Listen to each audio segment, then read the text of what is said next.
오늘의 주요 뉴스입니다. 하도급 노동자의 원청 교섭권을 강화한 노란봉투법 시행 첫날 첫 교섭 요구가 나왔습니다. 민주노총 소속 익산시청 청소노동자들이 용역을 맡긴 익산시가 진짜 사장이라며 원청 교섭을 요구했습니다. 기업이나 병원, 대학 등 하도급 노동자들의 원청 교섭 요구가 잇따를 것으로 예상됩니다. 실뱀장어 조업철을 맞은 금강하구가 예년과 달리 한산합니다. 어민들이 수입 물량 증가로 가격이 크게 떨어진 데다 토사 누적으로 어장 여건까지 나빠져 조업을 포기하고 있습니다. 여러분 안녕하십니까? 3월 10일 화요일 종합뉴스입니다. 노란봉투법이 오늘부터 본격 시행됐습니다. 이에 민주노총 소속 청소노동자들이 용역을 맡긴 익산시가 진짜 사장이라며 원청교섭을 요구하고 나섰습니다. 기업이나 병원, 대학 등 지역 내 하청 노동자들의 원청교섭 요구가 잇따를 것으로 예상됩니다. 민주노총 소속 청소노동자들이 익산시에 원청교섭 촉구서를 전달합니다. 10일부터 노란봉투법이 시행됐기 때문입니다. 노란봉투법은 하도급 노동자에 대한 원청 책임 강화와 파업 노동자에 대한 기업의 손해배상 청구는 제한한 노동조합법 개정안입니다. 청소노동자들이 익산시에 원청교섭을 요구한 것은 대행업체들이 환경부 고시를 무시한 저임금 체계를 유지하고 인력 감축에 나섰기 때문입니다. 우리 노동자 더 이상 우롱하지 말고 일반적인 이런 감축으로 골병 들게 하지 말고 우리 모든 것을 우리 노동자와 함께 원점에 다시 검토하고 논의해 주시기를 간곡히 호소합니다. 민주노총은 익산시 청소 행정의 문제점을 지적하고 나섰습니다. 5천만 원 이상 사업은 공개 경쟁 입찰이 원칙. 하지만 익산시는 수의계약 또는 협상에 의한 계약을 유지해 지방계약법을 위반했다는 겁니다. 이로 인해 수십 년간 특정 업체가 청소 용역을 독점할 수 있었다고 강조했습니다. 익산시의 청소 용역은 음식물과 재활용 등 성상별로 금강공사와 제2산업, 행복나눔이, 세기환경, 합동산업 등 5개 업체가 맡고 있습니다. 막대한 예산이 투입되지만 원가 산정과 노무비 산출 내역은 공개되지 않고 있습니다. 용역을 맡긴 익산시가 진짜 사장이라며 직접 교섭에 나서야 한다고 촉구합니다. 익산시는 임금 지급과 인력 산정의 기준이 되는 원가 산정, 용역 보고서를 철저히 은폐했고 수년 전부터 익산시에 직영을 하거나 입찰 개선을 요구해왔던 청소노동자들. 노란봉투법이 시행돼 원청교섭 요구에 나섰고 이 같은 움직임은 지역의 다른 업계까지 확산될 것으로 보입니다. KCN 뉴스입니다. 6.3 지방선거를 앞두고 민주당 전북도당 공직선거 후보자 추천관리위원회의 후보 적격 심사 결과가 공식 발표 전에 특정 언론을 통해 유출되면서 논란이 일고 있습니다. 전북도당에 따르면 공관위는 지난 6일 전체 회의를 열고 기초단체장과 지방의원 후보자 등 432명의 적격 여부를 심사해 35명이 부적격 판정을 받은 것으로 알려졌지만 명단은 공식 공개하지 않았습니다. 하지만 도당의 엄격한 보안 방침에도 회의 직후 특정 지역 언론을 통해 심사 결과가 구체적인 실명과 수치가 보도됐습니다. 정치권에서는 이를 단순한 보안 사고가 아닌 내부 관계자에 의한 의도적 제보 가능성이 큰 것으로 보고 있습니다. 6.3 지방선거 민주당 군산시장 공천 신청자들에 대한 전북도당 면접이 내일 실시됩니다. 민주당 전북도당에 따르면 도내 기초단체장 공천 신청자 면접은 11일과 12일에 진행되며 군산은 내일 오전 공천 신청자 8명을 대상으로 개별 면접 방식으로 실시합니다. 이번 면접은 1분 이내 자기소개를 시작으로 공통, 개별 질문이 이어지며 도덕성, 정책 능력, 당 기여도 등을 종합적으로 평가할 전망입니다. 도당은 오는 18일부터 기초단체장 예비경선을 시작으로 본경선과 결선투표, 광역기초의원 본경선 등을 진행한 뒤 다음 달 15일까지 마무리할 계획입니다. 김제와 전주의 행정통합이 다시 점화됐습니다. 김제시의회는 성명을 내고 상생발전을 위해 전주와의 지체 없는 행정통합이 필요하다고 제안했습니다. 이에 대해 전주시의회는 입장문을 내고 김제의 제안을 환영한다며 공론화 과정을 거치겠다고 밝혔습니다. 김제 전주 통합 논의는 2016년 재개됐다가 6개월 만에 중단된 바 있습니다. 익산 국가식품 클러스터와 새만금 그린바이오 산업을 중심으로 K푸드 세계화 전략이 추진됩니다. 전북도에 따르면 농식품부의 농생명수도 전북 전략에 맞춰 익산 국가식품 클러스터 2단계 확장과 새만금 햄프 산업 클러스터를 조성하겠다고 밝혔습니다. 도는 이를 통해 K푸드 수출 기반을 강화하고 농생명 산업을 지역 핵심 산업으로 육성한다는 방침입니다. 전북도가 올해 노인복지 정책에 2조 481억 원을 투입합니다. 전북도는 오늘 노인복지 증진 시행 계획을 수립하고 4개 분야 52개 사업에 2조 481억 원을 투입한다고 밝혔습니다. 세부 계획은 노후소득 보장과 맞춤형 돌봄체계 구축, 건강관리 강화, 여가활동 지원 등입니다. 또 노인 일자리를 8만 9천여 명으로 확대하고 기초연금 지원 대상도 늘릴 계획입니다. 한편 도내 노인 인구 비율은 26.6%로 전국 평균인 21.21%보다 높은 수준입니다. 익산 시의원들의 도의원 선거 출마가 잇따르고 있습니다. 김경진 익산시의회 의장은 재선 시의원으로 이번 지방선거에서 도의원 익산 3선거구에 출마하기로 했습니다. 또 초선인 조은희 익산시의원은 도의원 익산 2선거구에 도전장을 던집니다. 강임준 군산시장 예비후보가 시민에게 최대 500만 원의 햇빛수당을 지급하겠다는 구상을 구체화했습니다. 강 예비후보는 오늘 시청 브리핑룸에서 기자회견을 열고 새만금 농생명용지에 영농형 태양광 발전시설을 설치해 시민에게 햇빛수당을 지급하겠다고 거듭 약속했습니다. 공약은 새만금 농생명용지 1에서 309 천만 평에 2.5기가와트 규모의 영농형 태양광 발전시설을 조성하고 수익을 시민에게 환원하겠다는 것입니다. 이 사업을 통해 연간 5천억 원가량의 발전 매출이 발생하고 발전 사업자와의 협의를 통해 연매출의 10% 수준인 500억 원을 지역상생협력기금으로 조성하겠다는 계획입니다. 원광대 전현직 교수 65명이 조용식 익산시장 예비후보를 지지하고 나섰습니다.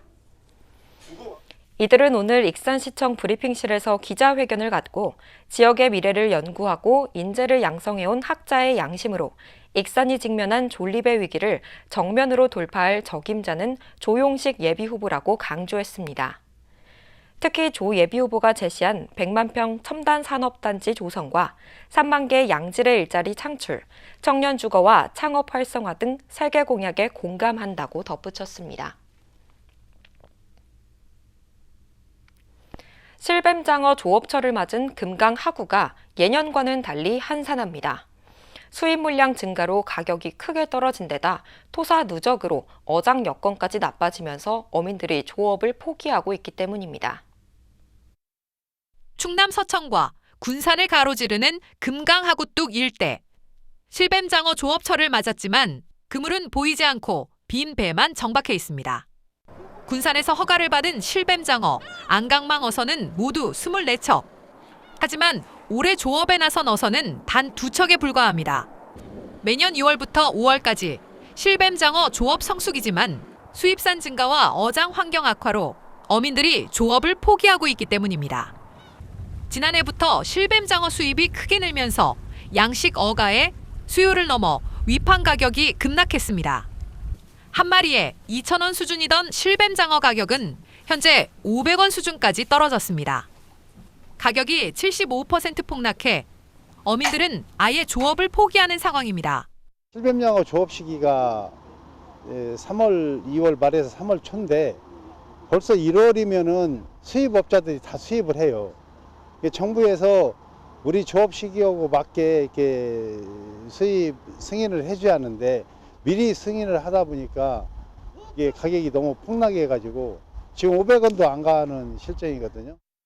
여기에 토사 누적으로 어장 수심까지 얕아지면서 조업 여건도 크게 악화됐습니다. 허가된 어장 면적은 130헥타 아르지만 실제 조업이 가능한 구간은 20헥타르 정도에 불과합니다. 어민들은 실뱀장어 수입량 조절과 토사 누적으로 좁아진 허가 어장 문제 해결이 시급하다고 호소하고 있습니다. 너무 토사가 많이 쌓이다 보니까 이제 고기들이 또 내수면으로 올라가야 하는데 그 조류가 없고 하다 보니까 실뱀장어들이 아무래도 안 올라와요. 민물로 올라와서 산란도 하고 해야 하는데 토사가 다 쌓여가지고 육지화돼 있어요. 실뱀장어 조업으로 활기를 띠던 금강하구. 수입산 증가와 어장 환경 악화로 어민들의 시름이 깊어지고 있습니다. KCN 뉴스입니다. 김제 한 양계장에서 조류 인플루엔자 H5형 항원이 검출됐습니다. 전북도는 어젯밤 10시 반쯤 김제 백산면 한 유경종계 농장에서 신고가 들어와 정밀 검사를 진행한 결과 조류 인플루엔자 H5형 항원을 확인했습니다. 방역당국은 초동대응팀을 보내 해당 농장에서 사육 중인 종개 6만 마리를 예방적 처분하고 있습니다. 고병원성으로 확인되면 올겨울 도내 5번째 양성 사례가 됩니다. 실종 신고 대응을 위한 지문 사전 등록률이 꾸준히 늘고 있는 것으로 나타났습니다. 전북경찰청에 따르면 도내 지문 사전 등록률은 지난 2021년 50.5%에서 2022년 55.7%, 2023년 60.1%, 2024년 62.7%, 2025년 64.5%로 늘고 있습니다.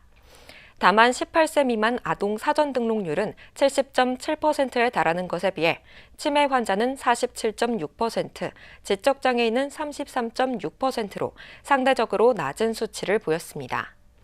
한편 지난 2021년부터 5년 동안 접수된 도내 실종 신고 건수는 모두 6,190건입니다. 군산시가 본격적인 김 생산철을 앞두고 어촌의 인력난 해소에 나섰습니다. 군산시는 오는 31일까지 수산업 분야에서 일할 외국인 계절 노동자 164명을 모집합니다.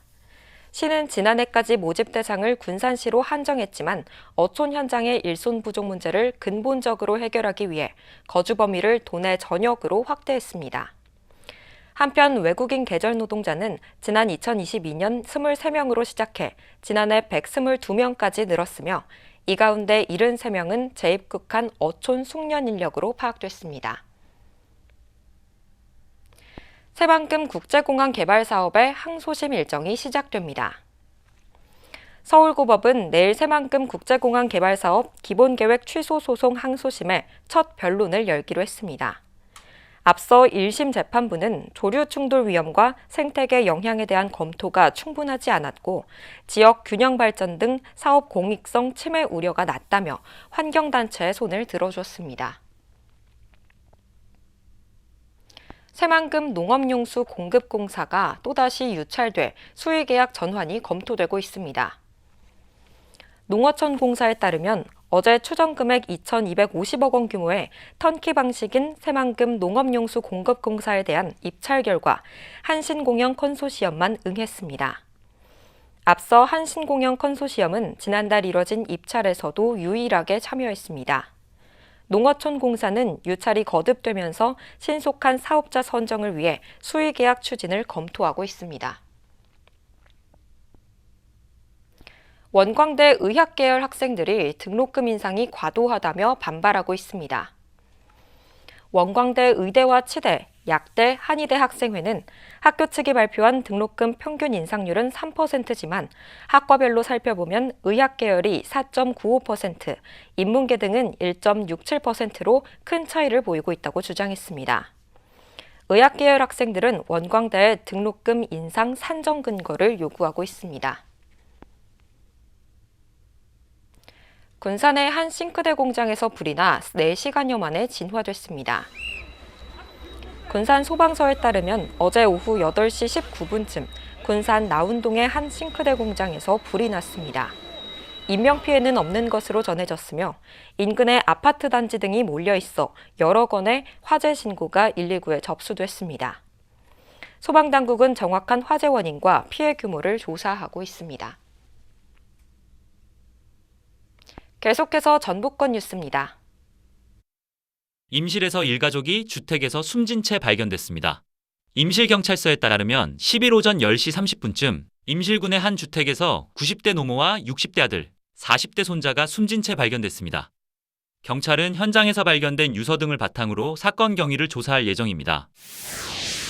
전북대 인수공통전염병연구소가 난치성 비소세포 폐암의 치료 기전을 세계 최초로 규명했습니다. 연구팀은 한국교통대, 경희대와의 공동 연구에서 폐암 진행에 핵심적으로 작용하는 유전자를 세계 최초로 확인했다고 밝혔습니다. 또 이 작용을 막는 약물 조합을 동물 실험에 적용해 폐암 종양 성장이 억제되는 효과가 나타났다고 설명했습니다. 한편 이번 연구 결과는 국제학술지 시그널 트랜스덕션 앤드 타겟티드 테라피에 게재됐습니다. 전북도가 영농철을 앞두고 농업용수 확보와 가뭄 피해 예방에 나섭니다. 도에 따르면 올해 2,947억 원을 투입해 338개 지구의 배수 환경 개선과 수리시설 유지 관리 등 농업 기반 정비 사업을 추진하기로 했습니다. 한편 이달 초 전북 저수지 평균 저수율은 78.9%로 평년 대비 104.2% 수준이나 도는 강수량 감소와 국지적 가뭄 발생에 대비한다는 계획입니다. 지금까지 전북권 뉴스입니다. 익산 대표 축제인 서동축제가 오는 5월 1일부터 사흘간 열립니다. 시에 따르면 이번 축제는 신흥근린공원과 중앙체육공원 일원에서 서동스토리와 백제체험, 야간 경관미디어 등 다양한 프로그램이 진행됩니다. 또 축제 상징 프로그램 서동선화 서사 퍼레이드는 도심 환경에 맞춘 구간별 연출과 시민 참여를 확대해 진행할 예정입니다. 익산 청년연대가 전북도의 청년마을 만들기 사업에 선정됐습니다. 전북도에 따르면 이번 선정으로 익산 청년연대는 사업비 1억 원을 지원받습니다. 청년연대는 춘포 근대문화유산과 청년공간을 활용한 청년 체류 프로그램과 주민참여 활동 운영계획 등에서 높은 평가를 받았습니다. 익산시와 익산경찰서가 오늘 스마트빌리지 추진 업무 협약을 맺었습니다. 이번 협약은 스마트 기술을 활용한 생활안전 서비스를 구축해 사건 사고 대응 체계를 강화하기 위한 겁니다. 익산시는 정부의 스마트빌리지 조성 사업에 선정돼 우범 지역 안전 시스템 구축과 익산 안심 이앱 서비스 등을 제공하게 됩니다. 특히 인공지능 영상 분석 기술을 통해 CCTV 영상 속의 인물과 차량 등을 식별해 배회와 침입, 폭력 등 이상 행동을 감지하게 됩니다. 익산 수림제에서 스텝박스를 활용한 운동 프로그램이 운영됩니다. 익산 문화관광재단에 따르면 이번 프로그램은 오는 5월까지 수림제에서 진행됩니다. 참가자들은 한옥 공간에서 스텝박스를 활용한 운동 프로그램에 참여할 수 있습니다. 프로그램은 매주 토요일 오전 10시에 진행됩니다. 자세한 문의는 익산 문화관광재단으로 하면 됩니다. 도내 어민들에게 공익수당이 지급됩니다. 전북자치도에 따르면 지난해 1월 1일부터 도내에 주소를 두고 수산업에 종사하는 어업인은 5월 15일까지 거주지 행정복지센터에 신청하면 됩니다. 어민 공익수당은 최대 60만 원까지 지원되며 추석 전까지 지급될 방침입니다. 익산 농민들에게 공익수당이 지급됩니다. 신청 대상은 1년 이상 도내에 거주한 농업경영체를 등록한 농업인입니다. 단 농업의 종합소득이 3,700만 원 이상이거나 보조금 부정수급자 등은 지급 대상에서 제외됩니다. 신청은 오는 10일부터 5월 16일까지 주소지 읍면동 행정복지센터에서 접수할 수 있습니다. 수당은 9월 중 익산사랑상품권 다이로움으로 지급될 예정입니다. 익산시와 원광대가 운영하는 원어민 화상영어 교육에 지역 초중학생 480명이 참여합니다. 시에 따르면 이번 교육은 오는 12월 11일까지 초중학생 480명을 대상으로 운영됩니다. 교육은 주 2회 진행되며 우수 학생에게는 3주간 해외 연수 기회도 주어집니다. 한편 화상영어 교육은 지난 2018년 시작해 매년 대기자가 발생하는 등 지역 학생과 학부모의 호응을 받고 있습니다. 다음은 우리 동네 소식입니다.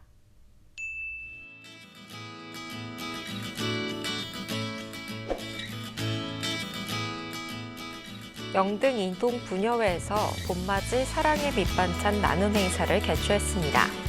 이번 행사는 부녀 회원들이 직접 조리한 반찬 꾸러미를 고령층 10가정에 전달하였으며 건강 상태를 살피고 안부를 확인하는 시간을 가졌습니다. 군산시 청년들 창업센터에서 디지털 커머스 실전 아카데미 참여자를 모집합니다.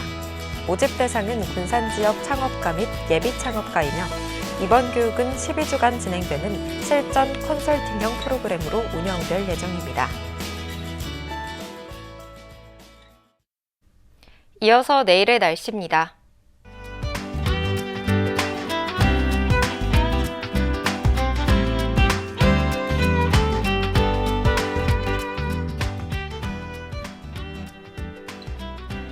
내일은 대체로 흐리겠습니다.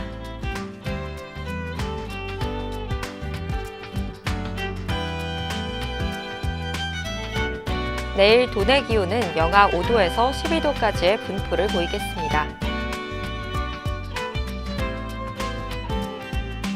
익산은 대체로 흐리겠습니다.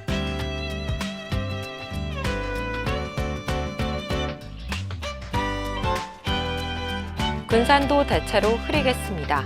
파고는 최고 1m로 잔잔하겠습니다. 날씨였습니다.